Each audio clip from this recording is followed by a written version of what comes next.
It's a 30-minute ferry ride to get the 8 kilometres across the lagoon to Home Island. There are no cars here. You get around on golf buggies.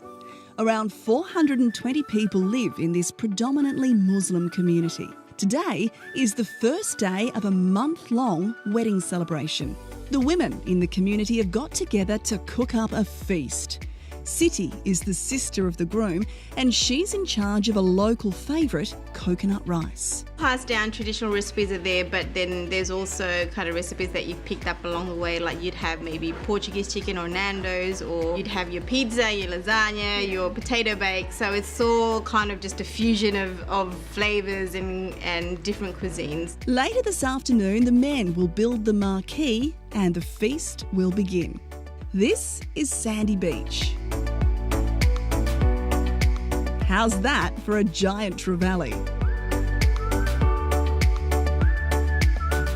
We also find basket weaving. This one is going to be a handbag? Yeah, this one handbag, yeah. It's amazing how quickly these can be made.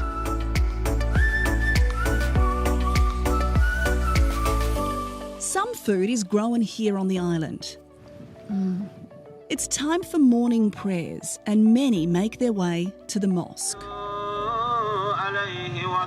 That stems from back, our ancestors. There was a big Muslim influence, and it kind of infused the religion along with the Australian way of life. We're just another small Australian community. It's getting hot, so Isa, our guide for the day, grabs us a drink. Thanks. That's beautiful. The island's history is all displayed at the local museum, including these busts of the Clunies-Ross dynasty, the family who established the island in the early 1800s. This is the mansion built for John Clunies-Ross, the original coconut king. To get an idea of the luxury that he and his family lived in, visitors can book a tour of the inside. And if you happen to be in the market for a stately manor, well, this one's for sale.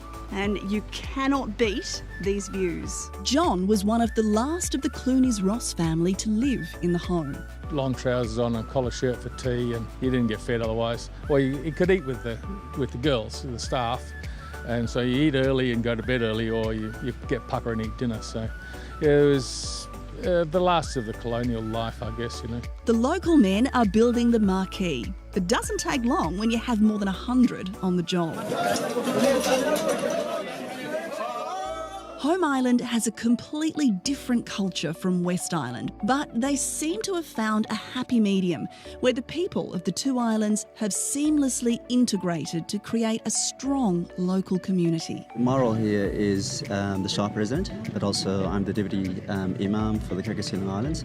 So obviously on Home Island, I play a big role in my Deputy Imam role. Yeah. And across both islands as a Shah President, just to ensure everything is well governed and everything running smoothly.